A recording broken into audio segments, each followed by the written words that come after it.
Retornamos con la cuarta sesión de las clases de Derecho Constitucional. Lo que nos toca es seguir hablando sobre las acciones tutelares. De alguna forma nosotros ya hemos hablado de la acción de libertad, que era el habeas corpus, la acción de amparo, que era el recurso de amparo constitucional, y la acción de protección a la privacidad, que era el habeas data. Obviamente en todas sus referencias históricas, en todas sus particularidades, singularidades. Sin embargo, esta actual constitución política del Estado, la del 7 de febrero del 2009, ha incluido dentro de las acciones que también son de resguardo a derechos, las acciones de cumplimiento y la acción popular.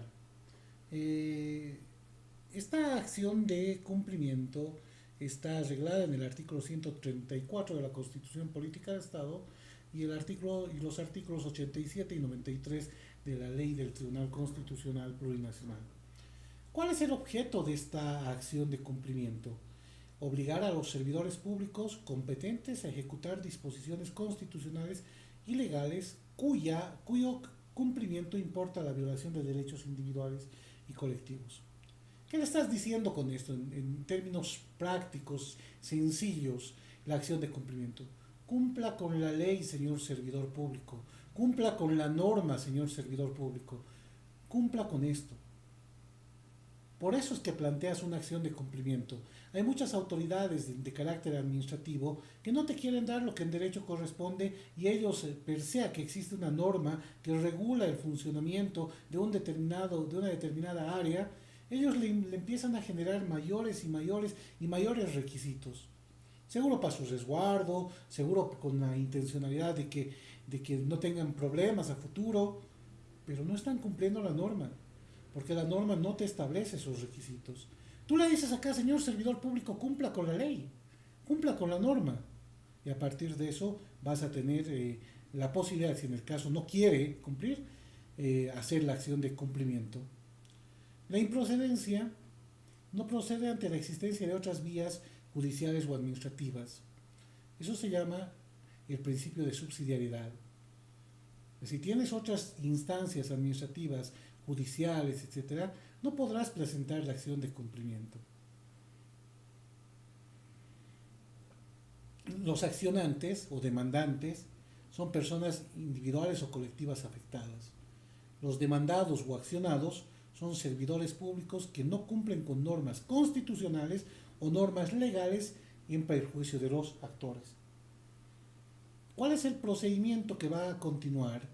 Es el mismo de la acción de amparo constitucional, incluyendo plazos, incluyendo pruebas, incluyendo la fundamentación, incluyendo los principios de subsidiariedad, inmediatez, incluyendo el tema de la procedencia como tal. Son elementos que nosotros los tenemos que tomar en cuenta al momento de presentar una acción de cumplimiento, en este caso en específico. La acción popular. Ya les he dicho, ya en esta nueva vertiente del derecho, no solamente estamos hablando de la reivindicación de derechos individuales, sino hoy en día ya estamos hablando de la reivindicación de derechos de carácter colectivo.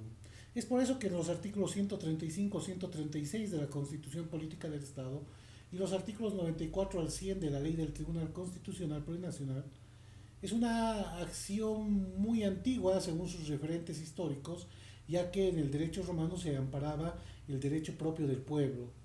La Constitución lo ha incorporado como la acción de cumplimiento o la acción popular en el artículo 135 y 136. ¿Cuál es el objeto de esta acción popular? Restablecer el imperio de los derechos individuales e intereses colectivos relativos al patrimonio, espacio, seguridad, salubridad pública, medio ambiente u otros de similar naturaleza protegidos por la Constitución Política del Estado. Como ustedes se pueden dar cuenta, hoy en día no solamente empezamos a resguardar derechos de carácter individual, sino de carácter colectivo que puedan ir en contra de el patrimonio, espacio, seguridad, salubridad pública, medio ambiente y otros de similar naturaleza. ¿Cuál es el plazo para interponer esta acción? podrá interponerse la acción mientras subsista la vulneración o amenaza contra los derechos e intereses que tienes de carácter colectivo. Entonces, no hay un plazo delimitado, no hay un plazo de 6 meses como lo hay en la acción de amparo constitucional, sino que desde el momento que se continúe con la vulneración o subsista la vulneración o amenaza, tú todavía puedes presentar el mismo. Los demandantes o accionantes es cualquier persona en representación de una colectividad sin necesidad de mandato expreso. Eso es muy discutible dentro de la práctica, pero obviamente es lo que establece la norma como tal. Los demandados o accionados son servidores públicos, personas individuales, colectivas que vulneren o amenacen los derechos e intereses colectivos. Se seguirá el mismo procedimiento para la acción de amparo constitucional, ya les he dicho, referido a las normas de procedencia como tal, en el caso de que no, el tema de la subsidiariedad, en este caso, para poder agotar las vías, y obviamente a partir de eso se va a interponer, se va a llevar una audiencia dentro de las 48 horas, dentro de las 24 horas va a ir a Sucre, y obviamente esa resolución primigenia ya tiene el carácter de cumplimiento obligatorio por las autoridades que van a tener que cumplir determinado momento. Entonces, ¿ante qué juzgado? Hoy en día tenemos las salas constitucionales que van a ver este tipo de acciones populares. Esas serían las 5 acciones que nosotros tenemos como acciones individuales o colectivas que reivindican derechos como tal. Pero tenemos que hablar de derechos que son muy importantes hoy en día, derechos que son sumamente importantes a partir de la aparición de sistemas, de medios, de tecnologías de información y comunicación, de varias cosas y de varios elementos. Y dentro de esos está la libertad de pensamiento y la libertad de expresión, ¿no? La libertad de expresión es uno de los principales atributos de la persona humana, comprendida en el ámbito de sus libertades individuales.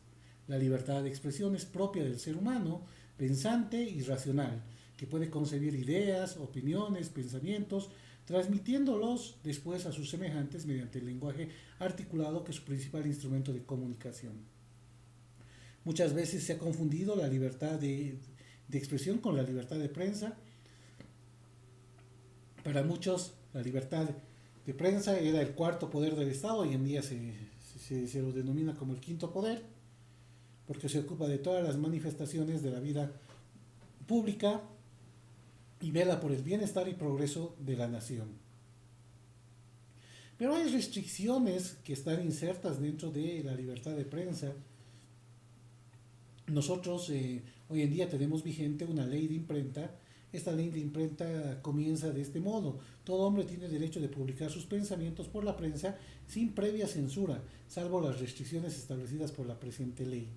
Entonces, los elementos fundamentales para poder presentar artículos de prensa, para poder difundirlos, en este caso, tienen también ciertos principios como tal, ciertas restricciones de la libertad de prensa, y obviamente estas restricciones tienen que ser de cumplimiento obligatorio.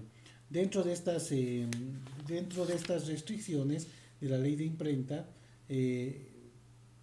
el artículo 64 de esta ley advierte que en ningún caso podrá decretarse la clausura de una imprenta, pero siempre que esta imprenta cumpla con ciertos requisitos. Una de ellas es la responsabilidad por las publicaciones de prensa, que corresponde en orden sucesivo a los autores, los directores, los editores de diario, revistas y publicaciones periodísticas, cuyos nombres deben consignarse en las primeras páginas, so pena de ser considerados como clandestinos. O sea, uno de los primeros elementos fundamentales para poder llevar adelante un texto que va a ser publicado por la prensa como tal, debe tener el tema de la responsabilidad. La publicación. La ley del 19 de enero de 1925 determina que no hay delito de imprenta sin publicación, entendiéndose que realizada esta, cuando se ha distribuido 3 o más ejemplares impresos, son leídos por 5 o más individuos. Se pone en venta, se remite por correo o se fija un lugar o paraje público. Entonces, la publicación es un elemento esencial para poder llevar adelante los delitos contra las personas que hayan podido incurrir en delitos por la libertad de prensa. tenemos delitos también, se reconoce tres clases de delitos: contra la Constitución, contra la sociedad y contra las personas individuales. Contra la Constitución es escritos que se dirigen a transformar, destruir o introducir la inobservancia o en todo caso parte de la ley fundamental. Cuando estos artículos de prensa tienen esa finalidad de dejar de desinformar respecto a nuestra ley fundamental, que es la Constitución Política del Estado. Delitos contra la sociedad son los que comprometen la existencia o integridad de la nación o exponen a una guerra internacional cuando se tiende a trastornar la tranquilidad y el orden público. Generalmente se incita a la conmoción, a la desobediencia de leyes mediante la utilización o mediante el paraguas de libertad de expresión o de prensa. Delitos contra las personas individuales cuando se manejan términos injuriosos, directa o indirectamente, y obviamente a partir de eso se comete estos delitos que son contra la moral, ¿no? Jurado, siguiendo los postulados del derecho público clásico, que concibe que los delitos de opinión también requieren tribunales, en mi opinión, para su juzgamiento. Introduce un sistema de jurado para juzgar delitos de prensa. Es uno de los elementos fundamentales hoy en día por el cual no se puede constituir muchos jurados por el número que debe tener a momento de poder llevar adelante un proceso contra una persona que haya cometido una infracción o una restricción a la libertad de prensa, y obviamente eso es uno de los óbices que tenemos, de los obstáculos para poder llevar adelante los procesos contra no solamente los medios de comunicación, sino los periodistas como tal. Y finalmente las sanciones son impuestas en sentencias por el juez de la causa, obviamente previa autorización de estos tribunales de imprenta, y a partir de eso se lleva adelante un proceso, un debido proceso, que va a recalar en una sentencia por un juez de la causa, siendo las penas generalmente pecuniarias, además de la publicación de vindicaciones, de retractación o de la misma explicación. Entonces son generalmente las formas en las que se opera para poder llevar adelante estos actos o estas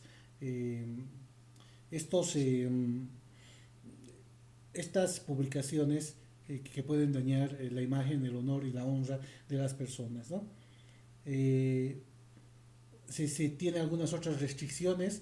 Obviamente se prohíbe la propaganda en favor de la guerra, del odio nacional, racial, religioso. Son prohibiciones que están generalmente en textos de Naciones Unidas, porque tienen un tinte pacifista y obviamente tratan de evitar de que exista este tipo de publicaciones. Pero más allá de eso, tiene que ver también con la posibilidad de evitar la publicación de aquellos que dañen la raza, la imagen, la nacionalidad, el sexo, el color, etcétera. Son condiciones fundamentales de las cuales no te permite, están dentro de las restricciones legales.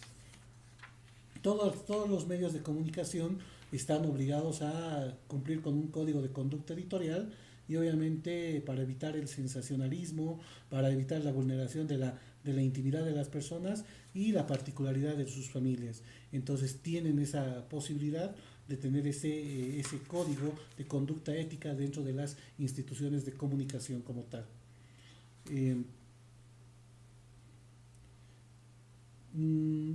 Vamos a pasar al derecho al trabajo y al régimen social.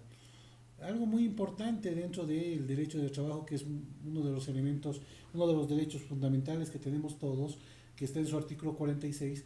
Toda persona tiene derecho al trabajo digno, con seguridad industrial, higiene, salud ocupacional, a una fuente laboral estable. Agrega que se prohíbe toda forma de trabajo forzoso. Es más, todo trabajo debe ser pagado, todo trabajo debe ser remunerado.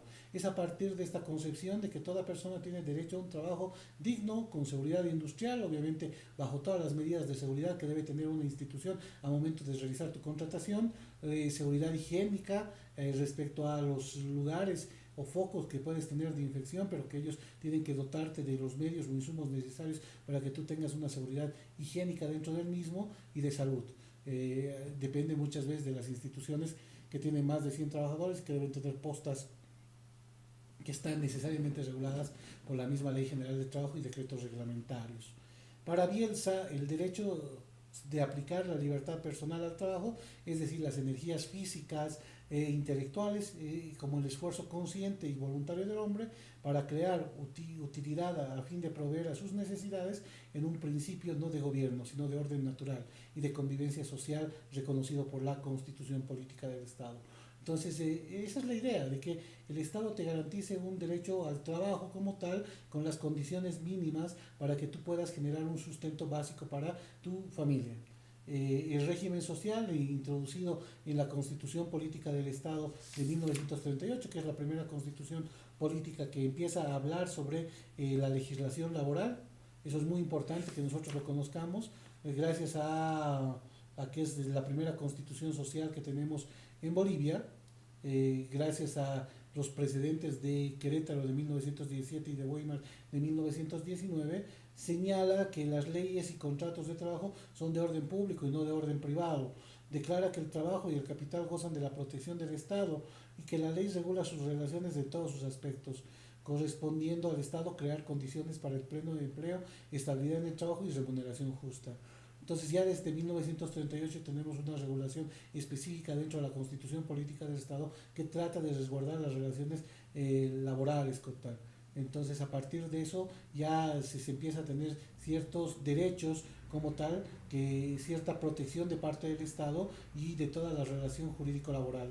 Tiene que ver con el tema de crear condiciones de empleo, eso sí, que hoy en día no se lo ha hecho porque estamos en una base baja de la empleabilidad en Bolivia. El tema de la estabilidad de trabajo sí se lo ha hecho, dejando sin efecto el artículo 55 del decreto supremo 21060. De alguna forma se ha quitado ese rótulo de la libre contratación. A partir del decreto supremo 28699 se da la estabilidad laboral a todos los trabajadores, que no solamente ahora está dentro de este decreto supremo, sino dentro de la propia Constitución Política del Estado. Y la remuneración justa, todo trabajo que realizas debe ser un trabajo remunerado. Es a partir de eso que ya se empiezan a regular las relaciones de carácter colectivo, porque empiezas a tener el derecho a la sindicalización. A partir de que una empresa tiene más de 20 trabajadores, tiene derecho a un sindicato. Eso se llama sindicalización, como medio de defensa y representación de todas las personas que son parte de esta fuente laboral. Es por eso que a partir de estas 20 personas pueden crear un sindicato, van a tener un representante y este representante va a hacer valer los derechos de carácter colectivo. Pueden ir a laudos arbitrales en el caso de que no estén de acuerdo con algunas medidas que tiene la empresa. Van a poder ir a realizar este tipo de conciliaciones dentro del Ministerio de Trabajo, pero porque ya tienen el derecho de la sindicalización. Y asimismo tienen el derecho a la huelga en el caso de que no estén cumpliendo con sus obligaciones patronales las personas que son parte de esta institución o esta empresa donde ellos trabajan. Entonces tienen esa posibilidad. Las huelgas generalmente son difíciles de poderse declarar legales, generalmente son medidas abruptas que se toman dentro de una institución y para generar el paro forzoso de todos los medios de producción a través de la huelga. Por eso es que es importante de que estas personas que son sus representantes sindicales puedan tener el fuero sindical para evitar cualquier tipo de despido, destitución a estas personas, ¿no? Entonces se basan en ese fuero sindical que hasta el día de hoy sigue vigente y que no pueden destituirlo hasta 3 meses después de que haya cumplido su gestión como parte de la Secretaría Ejecutiva o representación sindical que tiene estas personas, ¿no? Se obligan también a la asistencia y a la seguridad social. Esto de la asistencia son las formas que tienen los empleadores de hoy en día asistirte, tanto en el tema de riesgo común, en el tema de riesgo profesional o en cualquier tipo de accidente o enfermedad profesional. El otro elemento es el tema de la seguridad social, que obviamente a partir de que tú cumples cierta edad y tienes un número determinado de ciertos aportes, puedes acudir a la seguridad social, tanto a corto plazo como a largo plazo. A corto plazo para poder hacer un tratamiento preventivo de rehabilitación de tu salud, o a largo plazo para poderte jubilar o en el caso de que una persona fallezca. Entonces son seguros que se van utilizando, en realidad que van a tener que tratar de equilibrar los ingresos habituales que teníamos, porque no solamente los ingresos son para una persona, sino es para un grupo familiar, y este grupo familiar tiene que sufrir lo menos posible respecto a un cambio de lo que es el sector activo al sector pasivo.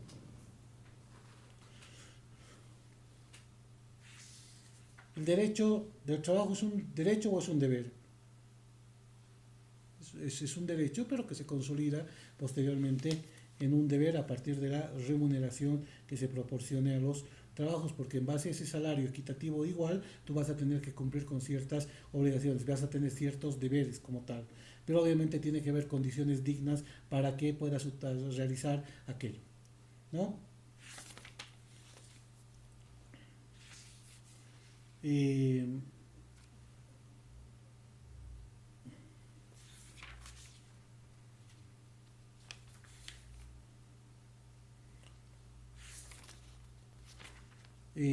tenemos también que no dejar de lado algo que es importante, la judicatura del trabajo, que obviamente tiene que ver con el ámbito laboral, de dónde vas a llevar adelante los procesos laborales. Tienes a un Tribunal Supremo de Justicia que tiene sus salas sociales donde recalan los procesos laborales en última instancia. Tienes los tribunales departamentales que también tienen salas y tienes los juzgados de trabajo y seguridad social. Estos juzgados de trabajo y seguridad social tienen que ver específicamente con toda la relación jurídico-laboral donde vas a llevar adelante los procesos, como un tema de reincorporación, un tema de pago de beneficios sociales, pago de sueldos devengados, desaforo sindical, procesos coactivos sociales, cuando tu empresa o tu institución le debe a la seguridad social. Entonces son procesos coactivos sociales y van de varias índoles dándose los procesos como tal. Por eso es tan importante la judicatura laboral, que da la posibilidad de que tengamos una institución especializada que lleva adelante los procesos en materia de trabajo y seguridad social. Otro de los derechos que podemos ver en esta parte que nos ha tocado revisar es el derecho de reunión, asociación y petición. El derecho de reunión emana de esta esfera de la libertad y es la forma de la libertad de locomoción y la libertad de opinión. El derecho a la reunión consiste en comparecer a un lugar determinado mediante un acuerdo previo para deliberar sobre uno o varios temas concretos. Así lo señala José Carrasco. Entonces, esa es la forma del derecho a la reunión que nosotros tenemos, que también está consagrado por el artículo 15 de la Corte Americana de Derechos Humanos, de la Comisión Americana de Derechos Humanos, que reconoce el derecho a la reunión pacífica y sin armas, que solo puede limitarse al interés de la seguridad nacional y al orden público.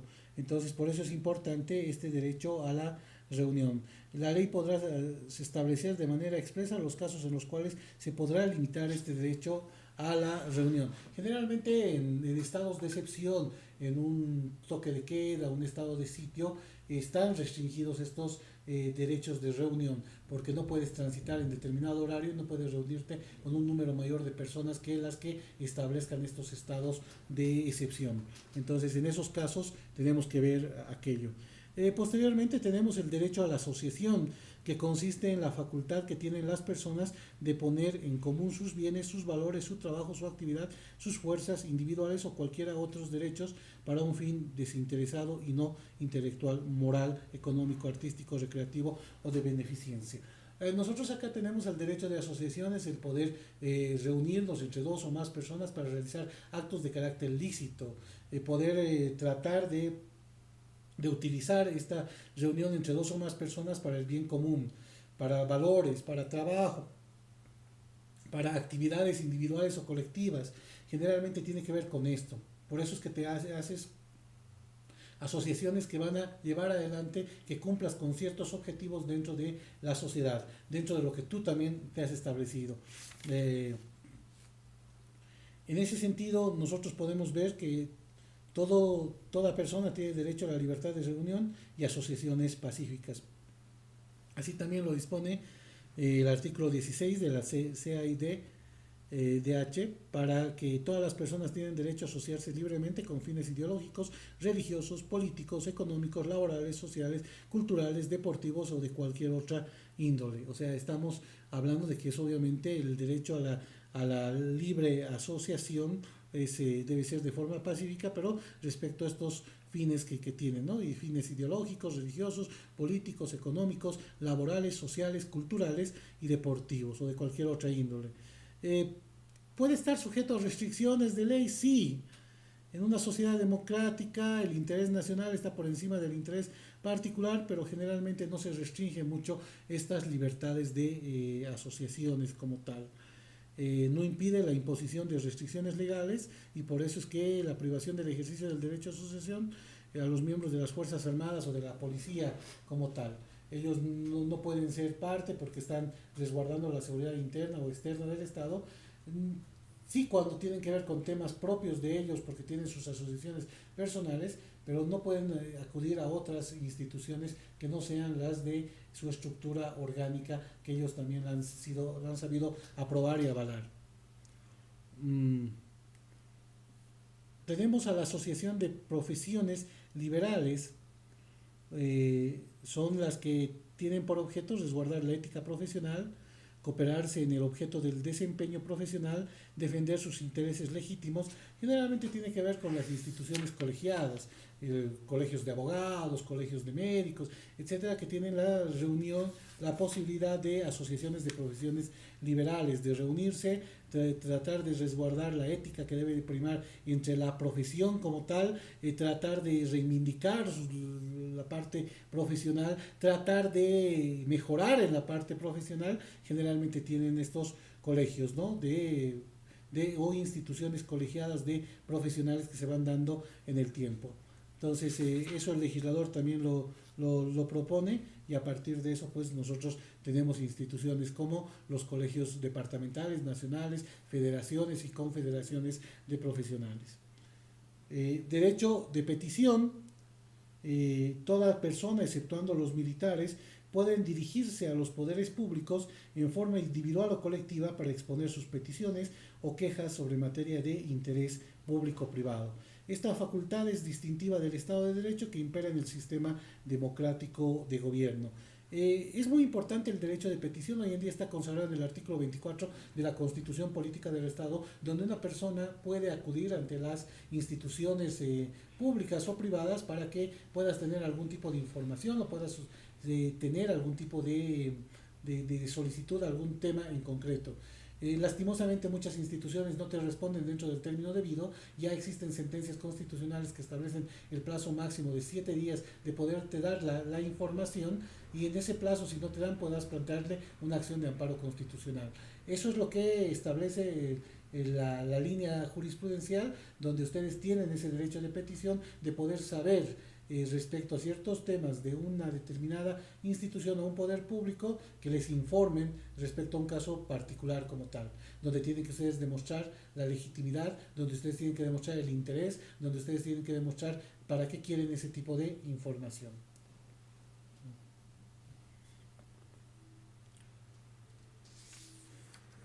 Es importante que ahora nosotros podamos ver los antecedentes históricos de este derecho de petición, ¿no?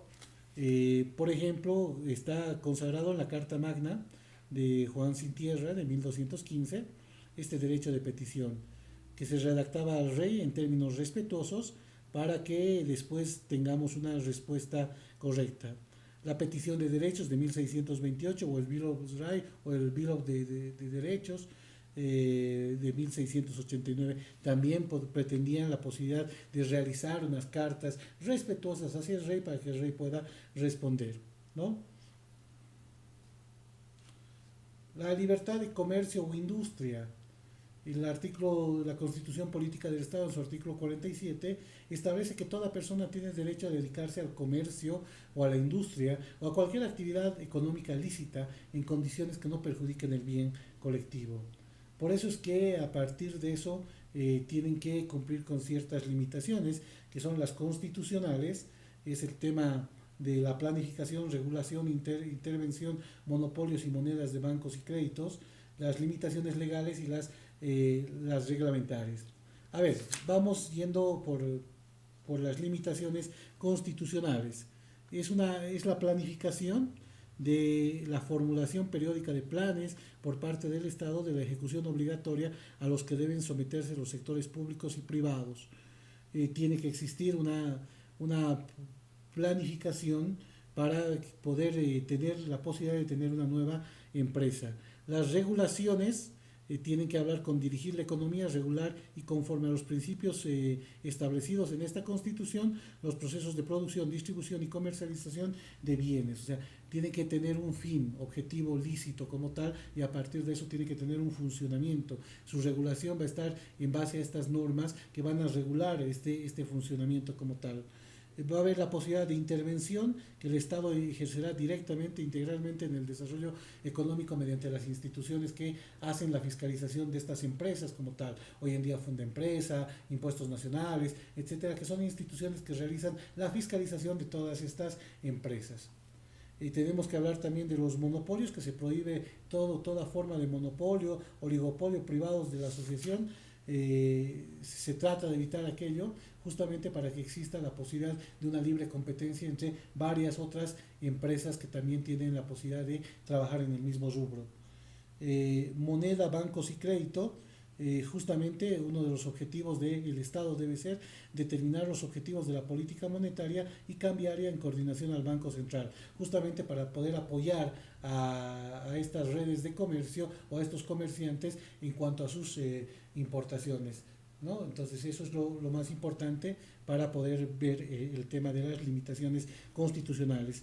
Tenemos limitaciones legales que están en el Código de Comercio, que generalmente nos establece la base primordial de cómo deben funcionar estas instituciones a través de sociedades anónimas, SDLs, comanditas simples, comanditas compuestas y diferentes formas de cómo van a ir funcionando estas instituciones de carácter comercial. Y tenemos las reglamentarias que tienen que ver con el tema específico de la seguridad social, de la seguridad ocupacional, del derecho laboral, etcétera, que son relaciones que se tiene con otras ciencias para poder llevar adelante todo el proceso de comercio y de la industria. Entonces tenemos que cumplir con estas normas necesariamente a partir de que tienes que empezar a someterte a la norma, someterte al imperio de la ley y someterte a las normas que tienen una vinculación directa con el trabajo que estás prestando. Hay algunas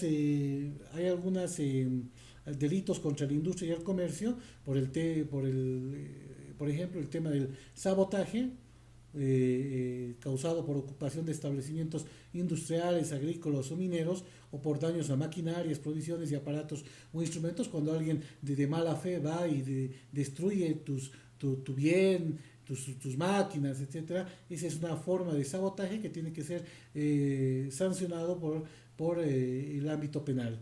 El tema del monopolio, ya que hemos dicho que hay la prohibición del monopolio, en este caso también es una forma de delito contra la industria. Las huelgas o el lockout o los paros ilegales, que también son formas de iniciar un proceso penal. Los fraudes comerciales que son cometidos en un lugar público o abierto al público, consistente en engaños al comprador, entregándole una cosa por otra. Hoy en día se está dando mucho esto a partir de los medicamentos, se está dando mucho a partir de algunos insumos necesarios para afrontar el COVID-19, entonces está generando mucho de esto del fraude comercial. El desvío de clientela, que también es otro tipo penal, que es desviar la clientela de un lugar a otro mediante engaños o artificios, ¿no? Y la tenencia, uso y fabricación de pesas y medidas falsas, generalmente cuando se dedican a algún tipo de comercio donde tienen que dar como venta algunos bienes o insumos necesarios y obviamente tratan de descalibrar las pesas y todo aquello tiene su sanción.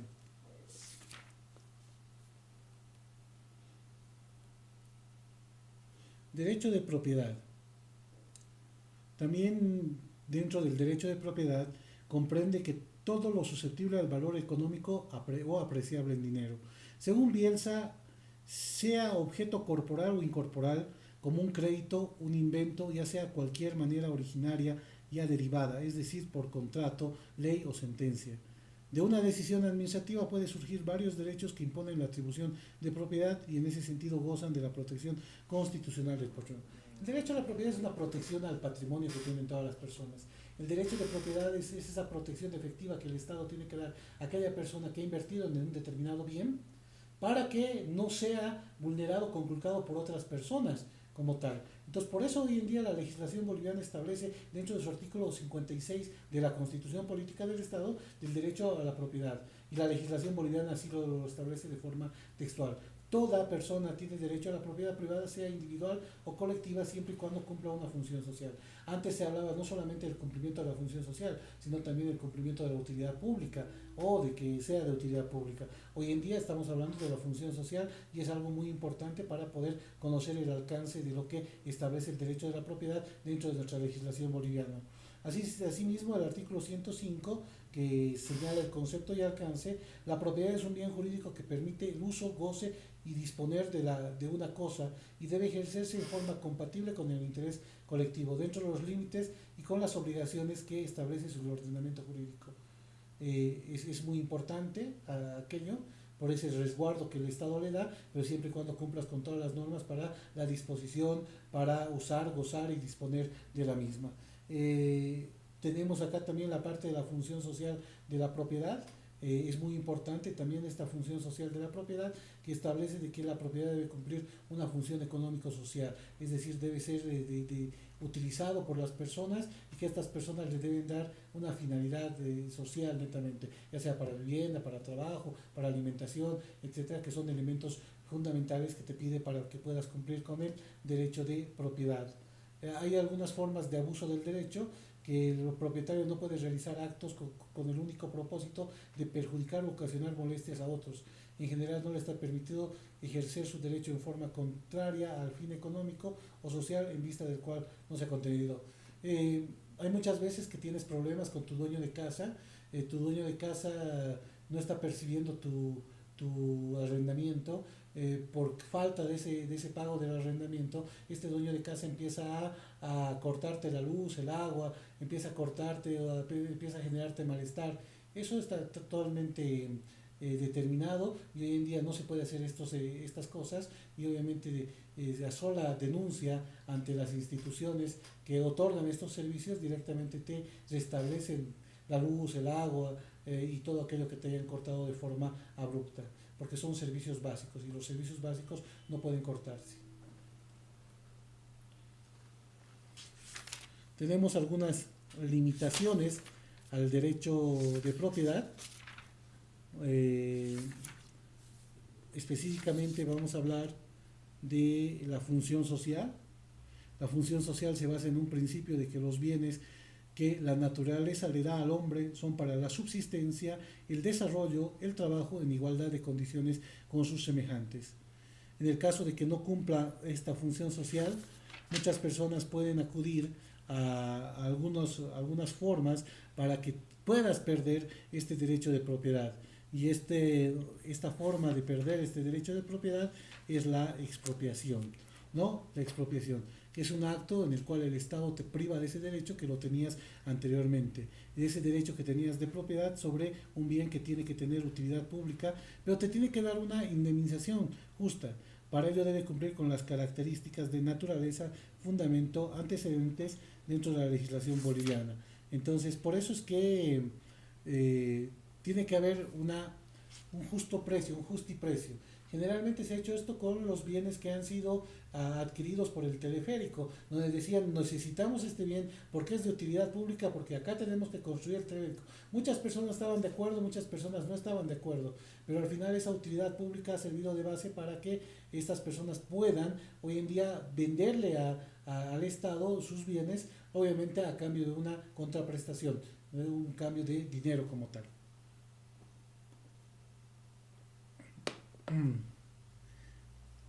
La expropiación hemos dicho que tiene que tener ciertas características y habíamos dicho que la primera característica era la naturaleza. La expropiación es una institución jurídica mixta de derecho público y derecho privado, y porque el Estado, institución de derecho público, se apropia de uno o más bienes de privados como tal. Entonces tiene que haber ese fundamento donde el Estado te pague un justo precio por el bien privado que tú le vas a dar, porque vas a perder ese derecho propietario. Tiene que tener fundamentos. La expropiación se funda en el dominio originario que tiene el Estado sobre el suelo y subsuelo en todas sus riquezas naturales, las aguas, los elementos y las fuerzas físicas, en su dominio eminente sobre todas las cosas que están bajo su soberanía del territorio de la República.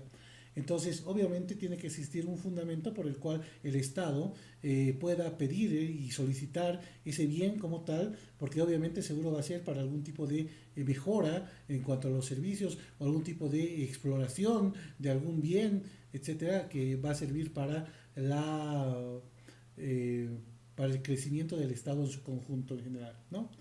Antecedentes. En todos los tiempos y en todas las partes, desde la más remota antigüedad, se ha practicado la expropiación de los particulares por parte del poder público, con la indemnización y sin ella, unas veces por necesidades públicas y otras por beneficio privado. Dentro de la legislación boliviana, en su artículo 108 del Código Civil, dice que la expropiación solo procede con el pago de una justa y previa indemnización en los casos siguientes: utilidad pública, función social, cualificación de la ley y indemnización previa. Son los únicos momentos en los que tenemos utilidad pública, porque el Estado necesita para poderte generar mayores servicios o mejores servicios. La función social, porque reconoce porque ese bien no debe estar cumpliendo la función social y es el Estado que va a asumir y va a darle esa función social que debe tener ese determinado bien. La calificación de la ley, que puede ser por utilidad pública y función social, va a haber una ley que establezca esta expropiación como tal para que tú también tengas el justiprecio o la remuneración correspondiente. Y la indemnización previa, que es un requisito necesario para poder, en este caso, dar lugar a la expropiación. Entonces, son los elementos necesarios que nosotros tenemos que contemplar al momento de poder resguardar el derecho de propiedad. Este es un tema cortito, por eso es que lo hemos ido viendo. En realidad les voy a dar ciertos trabajos que ya van a coordinar con la auxiliar de docencia. Seguro dentro de estos textos o dentro del material que les vayamos dejando, ustedes van a ir coordinando algunos trabajos en cada una de estas clases. Entonces con eso nos despediríamos y terminamos el capítulo 4. Muchas gracias. Hasta luego.